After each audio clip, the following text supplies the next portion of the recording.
اعوذ باللہ من الشیطان الرجیم بسم اللہ الرحمن الرحیم۔ آج بحمد اللہ تعالی ہمارا لیکچر نمبر 81 ہے اور آیت نمبر سورۃ المائدہ کی 94 to 104 تک بیان ہوگی۔ ان کے اندر اللہ تبارک و تعالی نے حالت احرام میں شکار کرنے کے متعلق چند احکامات بیان کیے ہیں، اور اس کے بعد جو غلط جانوروں کی طرف انہوں نے حکم منسوب کیے ہوئے تھے اور زمانہ جاہلیت کے اندر اپنی جانب سے چند نام رکھے ہوئے تھے، ان کا ذکر اللہ تبارک و تعالیٰ نے یہاں پہ کیا اور فرمایا کہ اللہ کی طرف یہ بالکل واضح جھوٹ باندھنے والے ہیں۔ بسم اللہ الرحمن الرحیم۔ یا ایہا الذین آمنوا لیبلونکم اللہ بشیء من الصید تنالہ ایدیکم ورماحکم لیعلم اللہ من یخافہ بالغیب۔ اے ایمان والوں، ضرور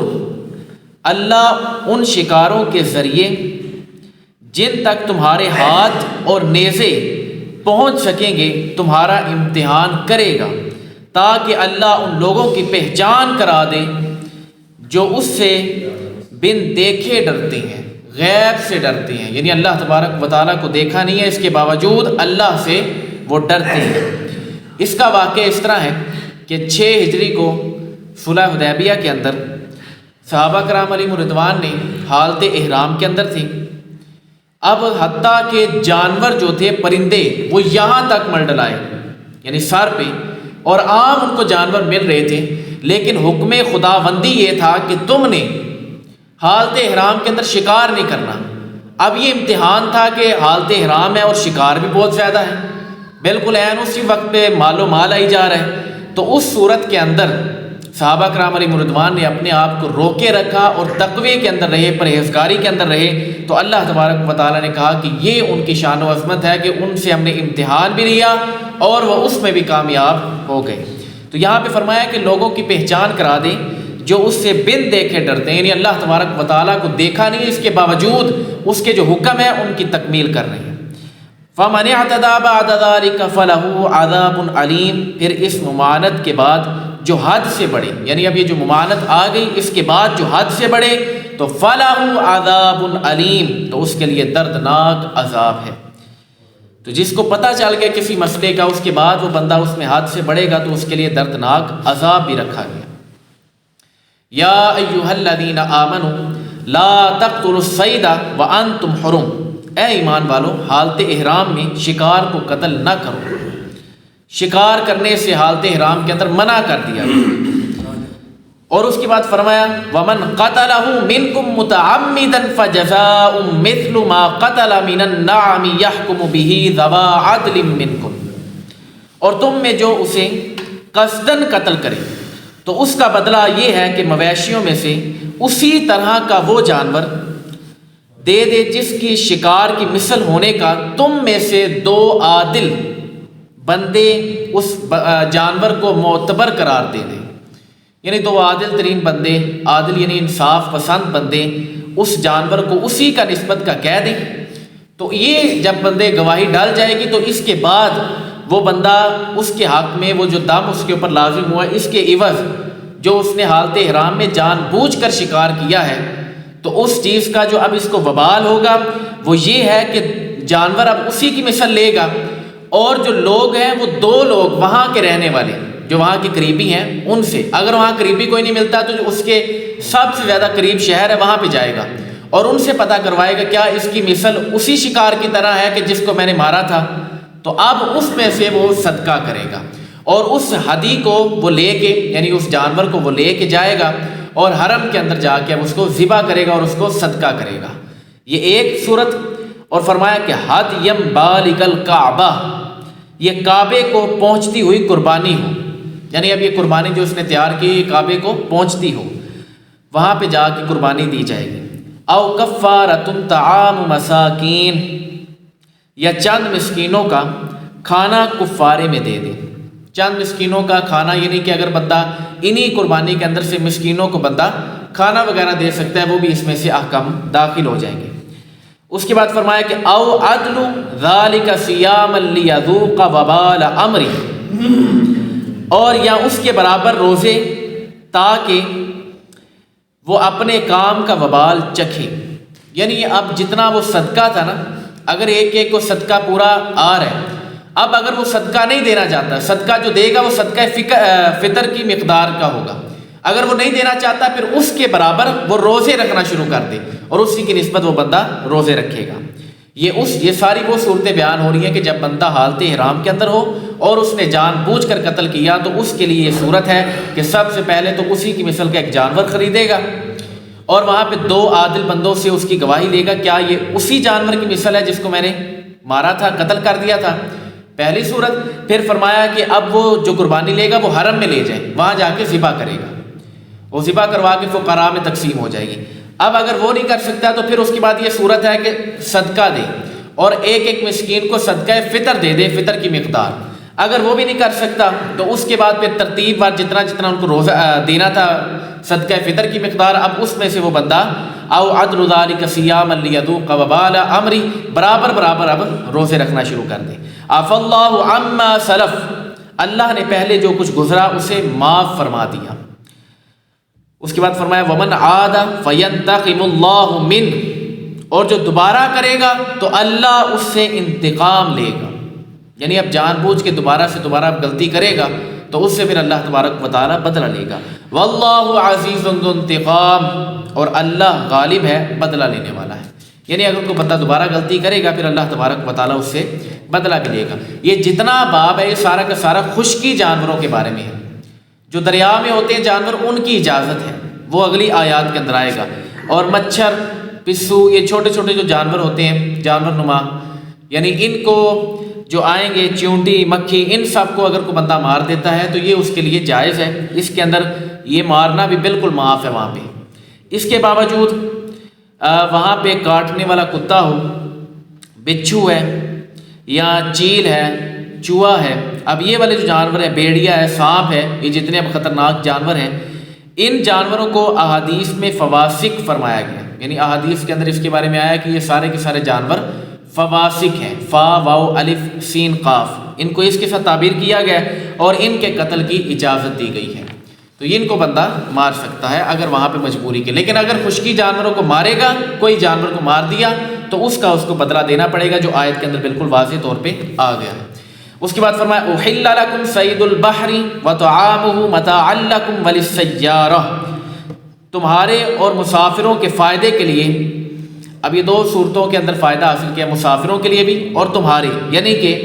حالت احرام والوں کے لیے، تمہارے اور مسافروں کے فائدے کے لیے تمہارے لیے سمندر کا شکار حلال ہے،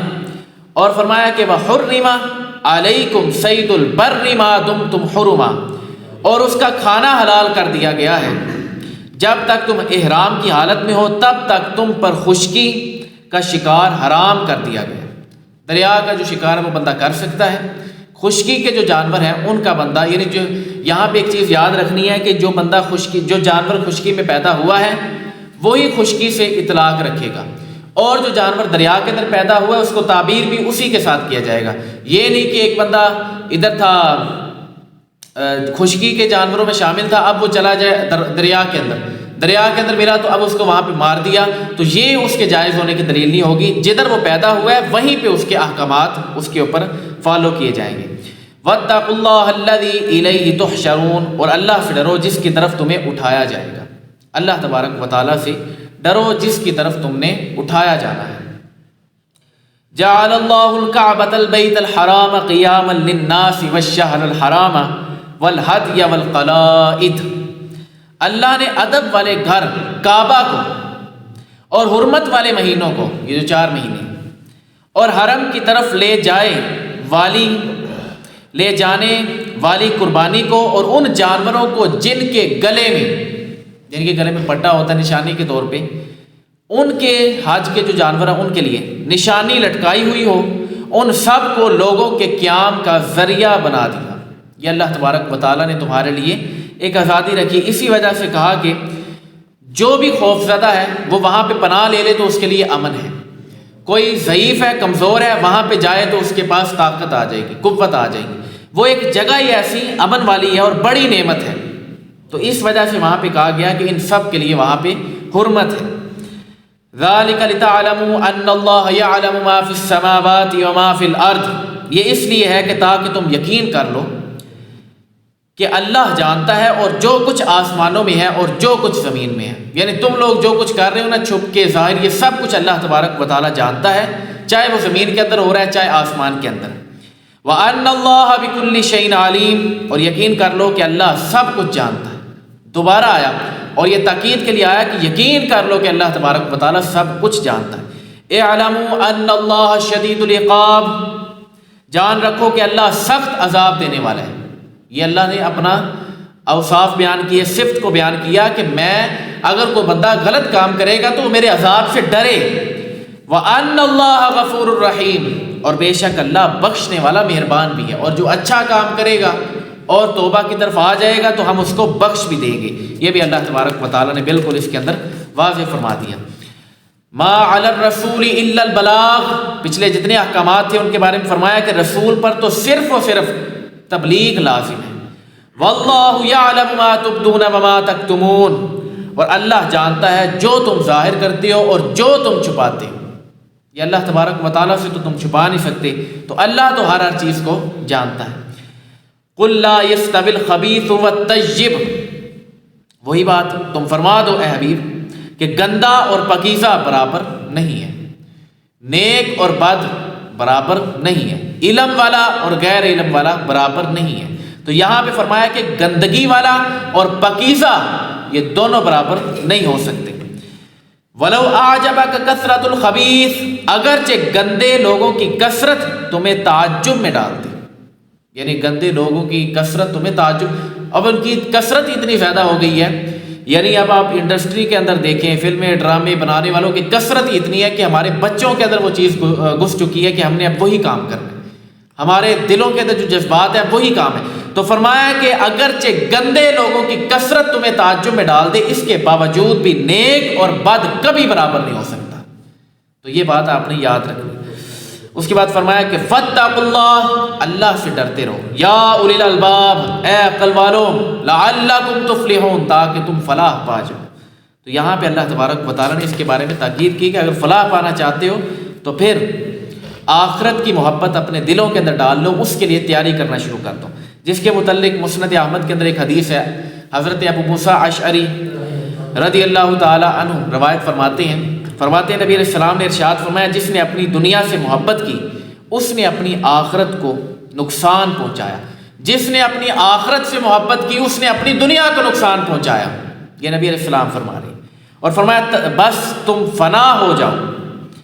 فنا ہونے والی دنیا پر باقی رہنے والی آخرت کو ترجیح دو. تو یہ اب اس معاملے کے اندر بندے کو فنا ہونا چاہیے کہ جو باقی رہنے والی زندگی ہے آخرت، اس کو بندہ ترجیح دے اور دنیاوی زندگی کو بندہ پیچھے رکھے. اگر چننے پڑے تو آخرت کی زندگی کو چنے، اگر چننا پڑے تو آخرت کے اجر و ثواب کو چنے. دنیاوی بعض اوقات آپ کو نقصان بھی ہونے لگا ہے تو اس چیز کو نہ دیکھیں. اللہ کی راہ کے اندر دینے لگے ہیں، اس کے اندر اگر کمزوری آ رہی ہے تو آپ اپنے ذہن کے اندر یہ تصور باندھ لیں کہ آخرت کے اندر مجھے اس کا ڈھیروں ثواب ملے گا. آج اگر میرا کمزور ہو بھی جاتا ہے تو لہٰذا آخرت کے لیے تیاری ہو، دنیاوی معاملات کے لیے نہیں. یا ایھا الذین آمنوا لا تسألوا عن اشیاء ان تبد لکم تسؤکم، اے ایمان والو ایسی باتیں نہ پوچھو جو تم پر ظاہر کی جائیں تو تمہیں بری لگے. یہاں پہ اس چیز کو بالکل واضح کر دیا کہ نبی علیہ السلام سے بخاری کے اندر اس آیت مبارکہ کا شان نزول آپ اگر سمجھے تو ایک حدیث کے اندر آیا ہوا ہے کہ ایک روز نبی علیہ السلام سے صحابہ کرام نے سوال پوچھنا شروع کیے، حتیٰ کہ نبی علیہ السلام ممبر کے اوپر چڑھ گئے اور ارشاد فرمایا پوچھو جو کچھ پوچھنا چاہتے ہو، اور فرمایا جو تم پوچھو گے میں تمہیں بتاؤں گا. ایک شخص بیچ میں سے اٹھا، اس نے کہا کہ عبداللہ ابن حذیفہ سہمی رضی اللہ تعالیٰ عنہ اٹھے اور انہوں نے کہا کہ یا رسول اللہ میرے والد کا نام کیا ہے؟ نبی علیہ السلام نے فرمایا حذیفہ. اور وہ راوی کہتے ہیں جنہوں نے یہ پوچھا تھا وہ کہتے ہیں کہ اگر نبی علیہ السلام مجھے کسی حبشی کا بچہ قرار دیتے تو میں اس بات پہ بھی یقین کر لیتا. تو نبی علیہ السلام نے فرمایا جس کا تو بیٹا منسوب ہے اسی کا تو بیٹا ہے. لیکن حضرت عمر ابن خطاب آگے بڑھے اور انہوں نے کہا کہ نبی علیہ السلام جوش کے اندر آنے لگے، نبی علیہ السلام جلال کے اندر آنے لگے ہیں، تو اب یہ نہ ہو کہ لوگ ایسے ایسے سوال کریں جو انتہائی بے وقوفانہ طور پہ سامنے آئیں اور جس کا نقصان ہو۔ تو حضرت عمر ابن خطاب آگے اٹھے، انہوں نے کہا یا رسول اللہ آپ بیٹھیں، اٹھ کر ایمان و رسالت کا اقرار کیا، کہا یا رسول اللہ کے ایک ہونے پر، آپ کے نبی برحق ہونے پہ ہم ایمان رکھتے ہیں، تو آپ کے اوپر مطمئن کیا، ان کو بٹھایا۔ نہیں تو لوگ ایسے ایسے سوال پوچھ رہے تھے کہ اگر وہ پوچھتے نبی علیہ السلام جواب دیتے، اس حد تک یعنی نوبت پہنچ چکی تھی۔ تو یہ حضرت عمر ابن خطاب نے وہاں پہ اٹھ کے کہا۔ تو اس کے بارے میں اللہ تبارک و تعالیٰ نے قرآن مجید کے اندر فرمایا کہ اے ایمان والو ایسی باتیں نہ پوچھو جو تم پر ظاہر کی جائیں تو تمہیں بری لگیں۔ وَإِن تَسْأَلُوا عَنْهَا حِينَ يُنَزَّلُ الْقُرْآنُ تُبْدَ لَكُمْ، اور اگر تم انہیں اس وقت پوچھو گے جب کہ قرآن نازل کیا جا رہا ہے تو تم پر وہ چیزیں ظاہر کر دی جائیں گی۔ اب قرآن مجید نازل ہو رہا ہے اور تم سوال پہ سوال کر رہے ہو، تو اس موقع کے اوپر اگر تم باتیں وغیرہ پوچھو گے تو یہی نہ ہو کہ قرآن مجید کے اندر آیت ہی پوری نازل ہو جائے تمہارے بارے میں، اور نعوذ باللہ نقل کفر نباشت تمہیں منافق یا نعوذ باللہ تمہیں غلط ڈکلیئر کر دیا جائے اور قیامت تک وہ امتی سارے کے سارے قرآن مجید کے اندر پڑھتے رہیں، تو اس کے اندر نقصان ہے۔ تو لہٰذا اس طرح نہ کرو، فضول چیزوں کے بارے میں سوال نہ کرو اور سیدھے مطابق سوال وغیرہ کرو تاکہ تمہیں اس کا فائدہ حاصل ہو۔ عفا اللہ عنہا واللہ غفور حلیم، اور اللہ ان کو معاف کر چکا ہے اور اللہ بخشنے والا حلم والا ہے۔ تو لہٰذا جنہوں نے سوال کیے تھے پھر اللہ تبارک و تعالیٰ نے ان کو معاف بھی فرما دیا اور آئندہ کے بارے میں فرمایا کہ اللہ بخشنے والا حلم والا ہے، کہ اس سے بڑھ کے اور کوئی حلمیت نہیں ہے۔ اور یہاں پہ ایک بات یاد رکھیے گا، اسی آیت مبارکہ سے ایک بہت خوبصورت نقطہ نظر ملتا ہے۔ فرمایا کہ یہاں سے یہ چیز ثابت ہوتی ہے جس امر کی شریعت میں ممانعت نہ آئی ہو وہ مباح اور جائز ہے، یعنی جائز کام ہے۔ جس کی شریعت کے اندر ناجائز ہونے کی کوئی دلیل موجود نہیں ہے وہ کام جائز ہے۔ اس کے بارے میں حضرت سلمان سے مروی ہے، فرماتے ہیں نبی علیہ السلام نے ارشاد فرمایا حلال وہ ہے جو اللہ نے اپنی کتاب میں حلال فرمایا، اور حرام وہ ہے جس کو اللہ تبارک و تعالیٰ نے اپنی اس کتاب کے اندر حرام فرمایا، اور جس کے بارے میں قرآن سکوت اختیار فرمائے یعنی چپ ہے تو وہ تمہارے لیے معاف ہے۔ لیکن یہ بات یاد رکھیے گا جو چیز قرآن مجید سے نہیں ملے گی اس کے بعد حدیث کے اندر آیا جاتا ہے، وہاں سے نہ ملے تو پھر یہ احکامات جاری ہوں گے، تو اس چیز کا بھی خیال رکھا جائے۔ اس کے بعد فرمایا قد سألها قوم من قبلکم، بے شک تم سے پہلے ایک قوم ان اشیاء کے بارے میں سوال کیا تھا، یعنی ایک قوم نے ان اشیاء کے بارے میں سوال کرتے رہے، تو اب باقی جو پچھلی انبیاء علیہ السلام کی قومیں تھیں ان کے بارے میں تذکرہ کیا کہ دیکھو زیادہ سوالات کرنے کی وجہ سے وہ قومیں برباد ہوگی۔ ثم اصبحوا بها کافرین، پھر اس کا انکار کرنے والے ہو گئے، یعنی کہ اتنے سوال کیے کہ آخر کار اب جب جواب مل گیا، آپ وہی بنی اسرائیل کا گائے والا واقعہ لگا لیں، سوال پہ سوال، اور آخر میں کیا کہہ دیا، یہ کام تو بڑا مشکل ہو جائے گا۔ تو یہ سوال پہ سوال کرنے سے بہتر ہے کہ بندہ سوال اپنے کم کرے اور اس کے اندر جاہلانہ یعنی کہ سوالات نہ کرے، باقی اس کو اجازت ہے اگر کوئی علم کے طور پہ کرنا چاہتا ہے، کوئی اپنا حکمت کے طور پہ کرنا چاہتا ہے وہ کرے۔ اور حتیٰ کہ سعد ابن ابی وقاص سے روایت ہے، صحیح بخاری کے اندر موجود ہے، نبی علیہ السلام نے ارشاد فرمایا مسلمانوں میں سب سے بڑا مجرم وہ ہے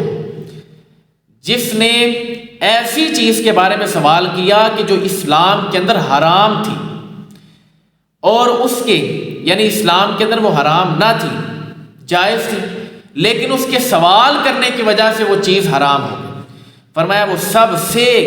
زیادہ بڑا مجرم ترین شخص ہے کہ جس کے سوال کرنے کی وجہ سے ایک حلال چیز بھی حرام ہوگی۔ تو اس طرح کے سوال ٹیڑھے میڑھے نہ کیے جائیں کہ آپ کوئی حلال چیز ہے تو اس کو بھی حرام کرنے کے اوپر تلے ہوئے ہیں، تو فرمایا سب سے بڑا مجرم وہ شخص ہے۔ تو اس چیز سے بھی بچا جائے۔ حتیٰ کہ صحیح مسلم کے اندر حدیث ہے، کتاب الحج چیپٹر کے اندر نبی علیہ السلام نے ارشاد فرمایا کہ میں تمہیں جس کام سے روکوں اس سے اجتناب کرو، جس کام کے بارے میں حکم دوں تو اپنی استطاعت و طاقت و قوت کے مطابق اس کو کرو، کیونکہ تم سے پہلے لوگ بکثرت سوالات کرنے اور اپنے انبیاء علیہ السلام سے اختلاف کرنے کی وجہ سے ہلاک ہو گئی۔ تو لہٰذا کثرت سے سوال اس لیول کا ہو کہ جو آپ کے علم کے اندر اضافہ کرے، یہ نہ ہو کہ آپ مجرموں میں شامل ہو جائیں اور ایسے سوال کر بیٹھیں کہ چیزیں حلال بھی آپ کے اوپر حرام ہونا شروع ہو جائیں۔ اس کے بعد اب 4 جانوروں کا ذکر کیا اور فرمایا کہ یہ جانور کے نام رکھ کے اللہ تبارک و تعالیٰ پر بہتان باندھتے ہیں۔ اس میں سے ایک جانور، پہلے آیت مبارکہ پڑھتے ہیں اس کا ترجمہ، اس کے بعد آپ کو جانوروں کی تعریفات بیان کرتے تھے۔ فرمایا ما جعل اللہ من بحیرۃ ولا صائبۃ ولا وسیلۃ ولا حام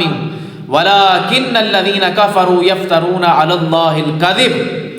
اللہ نے بحیرہ اور صائبہ اور وسیلہ اور حام کو مقرر نہیں کیا، لیکن کافر لوگ اللہ پر جھوٹا بہتان لگاتے ہیں، وَأَكْثَرُهُمْ لَا يَعْقِلُونَ، اور ان میں اکثر بے عقل ہیں۔ یہاں پہ جو اللہ تبارک و تعالیٰ نے 4 جانوروں کا ذکر کیا، ان کی تعریف آپ سمجھ لیں۔ جو سب سے پہلے فرمایا کہ بحیرہ، وہ زمانہ جاہلیت میں یہ دستور تھا کہ جب بحیرہ جانور وہ تھا کہ جو اونٹنی 5 مرتبہ بچے جنتی اور آخری مرتبہ اس کے نر ہوتا،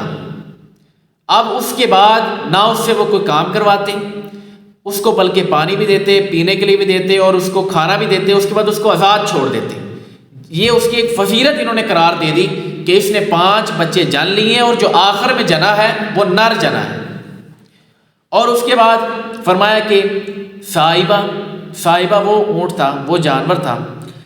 کہ جب سفر پہ جاتے تو وہاں پہ درپیش ہوتا کوئی اونٹ، یا پھر اس سے نظر کر لیتے کہ اگر فلانی مصیبت سے میں ٹل گیا، بچ گیا، تو پھر اس کے بعد جا کے میں اپنا ایک اونٹ جا کے